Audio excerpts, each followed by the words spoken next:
We have two presenters today. I'd like to introduce those people to you. That's Murray Quibell, our president, and Samantha Knighton-DeForge, the Business Solutions Specialist.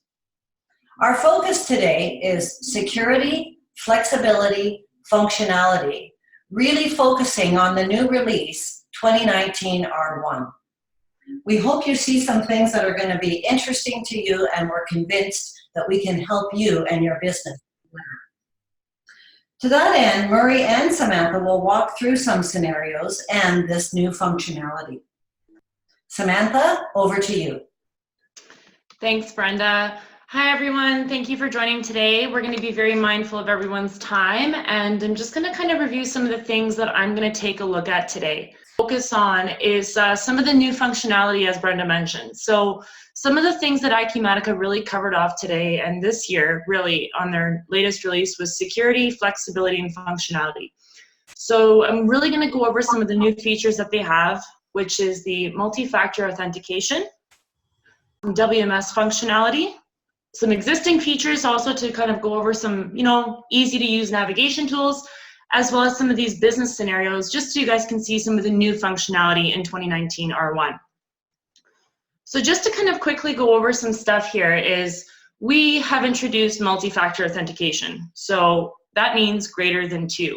There's a couple of different ways that this can be executed across the Acumatica platform, and it can be done via email, SMS messaging, mobile app codes, as well as push notifications sent directly to your phone, as well as fingerprint sign-ons as well. So what you've probably seen with this is actually familiar when you maybe perhaps log into a bank. Every now and then it'll send you a push notification to your phone and ask for a code, which is exactly what Acumatica has replicated, really to emphasize how important security is to them. So here on this screen, what you can see is everyone's sort of standard Acumatica login, where someone has already tried to log in, and the two-factor authentication in this particular scenario has sent a push notification to the device. So as you can see on the device, it illustrates that the push notification has received, and at this point, you will enter the code that it has in your text messages into the field. So this is in particular two-factor authentication. This can be taken up a couple of notches if required, and if multi-factor is something you guys are looking into actively. Another component that Acumatica has released native is the WMS functionality. This is probably one of my favorite things about the latest release, is that this is all built-in native functionality, and you don't require an add-on for this. So what you'll see is you can receive, put away and transfer, pick, pack, ship, look up bins, as well as do physical inventory counting, all from a wireless device. And yes, that includes your mobile device. So you can scan barcoding. We would probably still think that maybe a scanning device of some sort would be leveraged, but it is all native now within Acumatica, so there is no add-on required. If you look on this screen here, you'll see the actual purchase order screen where someone is receiving a purchase order. So this is the mobile device interface that you can see here illustrated on the screen, and you can see the review, reset, scan, remove, and you can also set the quantity. This is just a brief example. You can obviously do all sorts of other things with the WMS functionality in the system already, but this is just an example that I thought was really important and could really expedite a lot of the distribution and procurement processes with Acumatica and really leverage its full potential. So I'm just going to get into a little bit of a product demonstration here now, so you guys can take a look at some of the latest and greatest functionality, as well as some cool new features and some existing functionality as well. So when you first log in this particular scenario, I am logged in as the controller, just so that I have full access and see everything, and we can go through and cover off a variety of different topics. First thing and foremost, you guys are going to see a lot of these dashboards. We can't emphasize enough how great dashboards are to use in your business. It gives you the data come to you as opposed to you having to go look for it. So really, really great when it comes to just having the data right upon you log in. And I'm going to cover a couple of different business scenarios and dashboards today as well, so you guys can maybe see something that hits a little bit more close to home for you.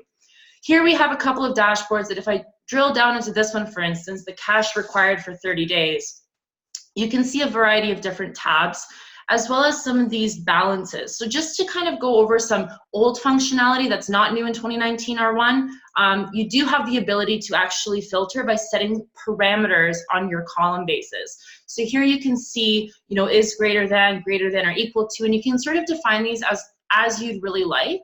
But in this particular example, I'm just going to type in 1,000. I'm going to hit OK. This is now filter results that are greater than 1,000. Well, we can get a little bit more particular, and let's say search for 10,000, and it'll keep filtering and filtering and filtering until we get to that final point, $100,000 mark, for instance, and it's really narrowed down those results. If I go back into my controller dashboard, and you can see that I'm using my favorites, which we'll get to in a second, but if we go back into the controller dashboard, you'll probably want to know what's overdue. And this overdue 90 plus days, and you want to see what these balances are. Hopefully this isn't something that's happening constantly, but if it is, we can filter based on values. So let's type in 1,000,000. When you type in 1,000,000, it will filter those results. So super easy, and it's really easy to condense those values. And you can see here that some of the dashboards that are also present on the controller screen are also here listed on these tabs. So I'm just going to go back into my favorites, which is also just something that's not new in 2019 R1, but somewhere where I sit and breathe and live and play every day. Navigating through a lot of menus can be a little bit troublesome sometimes, so sometimes it might just be easier to navigate throughout your favorites. So perhaps, you know, you use marketing, you can assign leads by and favorites by simply just clicking the star on the side of the panel here. And this comes in as a processes.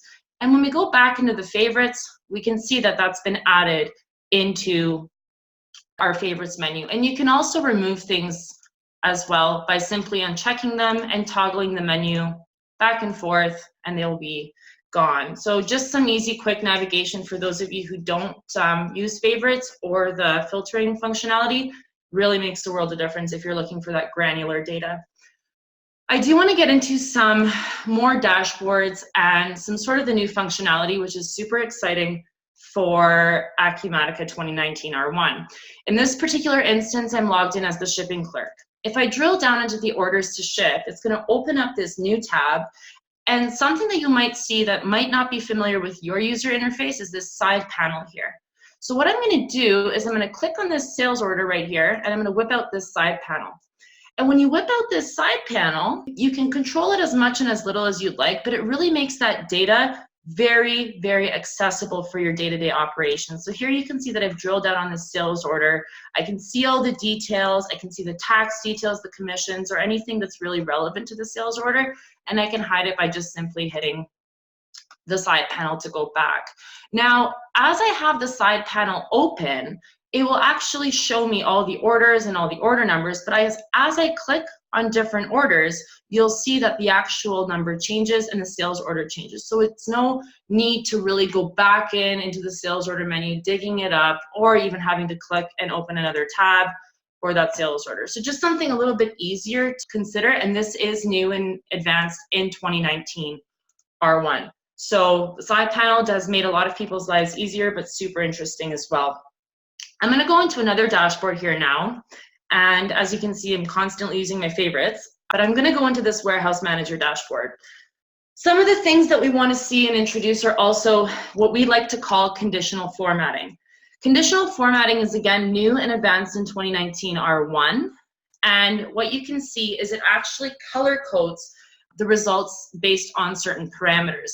This can be configured in different colors. If, let's say, you want to show orders that are normal and then they can display in green. Obviously, red is a more aggressive color, so people will think that, oh, this is overdue. And in fact, that's exactly what's going on here. So what I'm going to do here is, as we can note that this sales order number is listed 4746. So what I'm going to do is I'm going to crank out my nice little side panel. And what I'm going to do is I'm actually going to change the date so you guys can see how it's actually a proactive change. When I see 4746, I'm going to change this to more of a relevant date. We're going to push this up to July. It's going to prompt me if I want to do that. I'm going to say yes, and I'm going to save and close. So sales order 4746 will now no longer appear as a redlined item. So I think it's going to be on the second page, and there it is. So as you can see, if we slide to the side, the scheduled shipment date is now modified and it's not hit a trigger, so it's not going to display in red. So this conditional formatting is really helpful if you're looking at a lot of data day in, day out, and you just want things to pop out at you so you don't have to go look for them, or maybe just not even using filter on your actual columns. It's a great way for things just to pop out and scream at you for sure. I'm going to go back into another dashboard because they love dashboard and analytics. And I'm going to go into the sales operations dashboard here. And what I'm going to do is I'm just going to drill down into some lead distribution and status, but I just want you guys to take a look at this dashboard. This is sales ops. This gives you a really good look and feel of CRM functionality and how robust it can be in Acumatica. Do you want to see how many unassigned leads you have? Who's responsible for that? Have the data come to you instead of you having to make a phone call. Looking into it more makes it a lot easier. Leverage the power of automation where you can, guys. So if I'm going to drill down into leads distribution, you can see everything here that we have going on just from a simple standpoint. Again, you can filter on everything. You can move things around, make columns bigger, make columns smaller, the whole 9 yards. And, it makes your life easier day in, day out. The final thing I do want to show is another salesperson dashboard. And this salesperson dashboard, just coming back to CRM, just another business scenario that we have, is what the users will use in day out. So here we can see that we have an open account that hasn't had anything activity-wise done for 30 plus days. Well, in the real world, your manager would probably be giving you a lot of heat for this. So as a salesperson, you always want to make sure you're on top of things and all of your opportunities. And again, we can see that this estimation date is screaming at us in red. We want to make sure that things are up to date and it keeps things going smoothly. So if I want to click on this date here, I'm like, well, you know what? I actually met with this opportunity last week, so I'm going to just modify this estimation date. Again, I'm going to crank out this side panel. And what I'm going to do is I'm going to change the date of this to, let's say, 2019, something a little bit more current, and I think it's going to close on October 24th. So I'm going to hit save on this. But what you'll notice on here as well is that the side panel offers you a little bit more flexibility and a little bit more tabs. So you can actually see some additional components that you can have featured. In this particular case, more dashboards. But if there is anything else that you'd like the side panel to reference in this particular window or any other window, you can definitely tie it in. So when I go back, I just want to confirm that I did change the estimation date on that, and I did. So when I go back here and I toggle the results, we can see that this conditional formatting has hit right away because it's a real-time system and it's made the appropriate change. So that's just a little bit of new functionality that we have going on. But at this point, what I'm going to do is I'm going to hand it over to Murray Quibel, our president. He's going to present his screen for some more new Acumatica functionality. Thanks, Samantha. Yeah, and thanks everybody for joining us today. What I'm going to do is, first of all, give you a quick Acumatica update.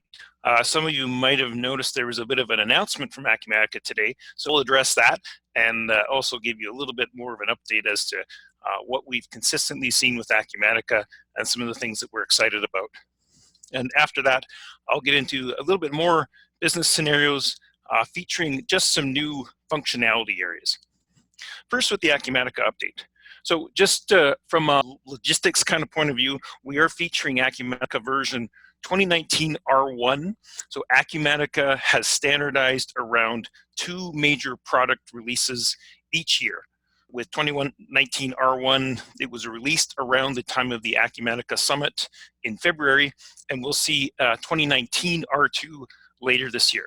So stay tuned for more webinars and some newsletters and other communication from us with some of these updates around that. Speaking of Summit, that's the annual Acumatica conference, and we've been Acumatica partners since 2010. And we've seen significant growth every year. But I will say, for those of us who were at the summit this year, what we saw was almost an exponential growth, and it was different this last year. Roughly doubling in terms of the number of people that were there, the number of partners there, the new extension products or independent software vendor products. It was almost double what we were seeing in prior years. So we saw that as being a significant change.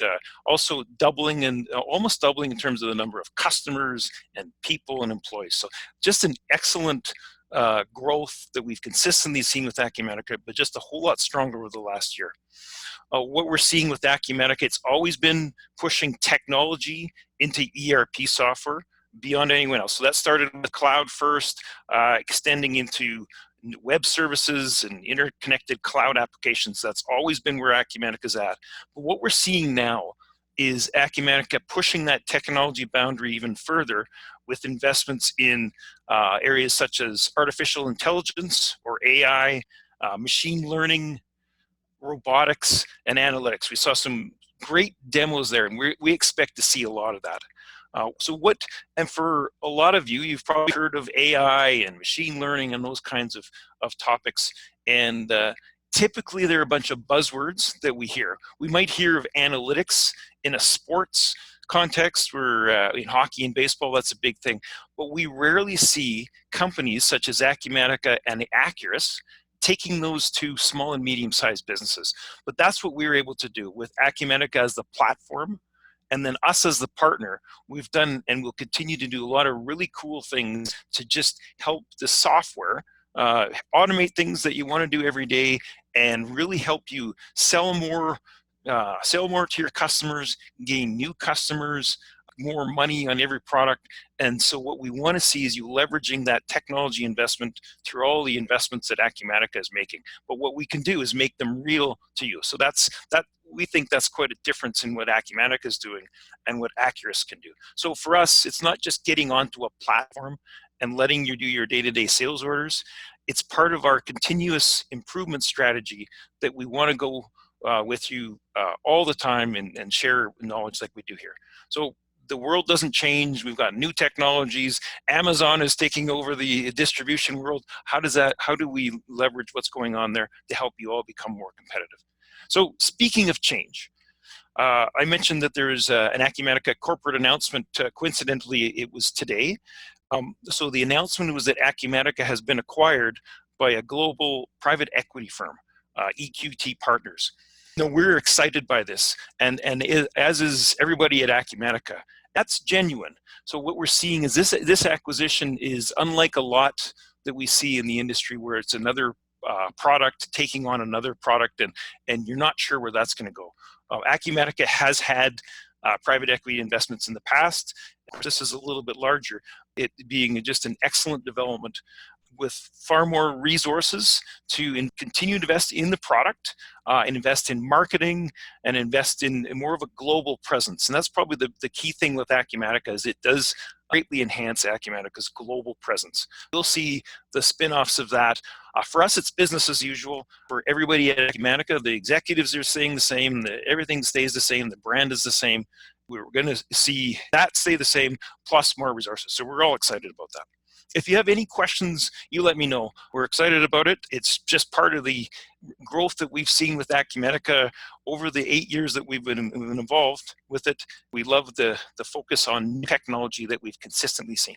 I want to focus into some new areas of functionality, and those will be around purchasing dashboard, PO receipts, and AP bill matching. There's a neat little screen there that I want to highlight to you. There's some quick process functionality within the sales orders, and then a couple of little project enhancements. You should see my demo system here. It's the same demo system that Samantha used before.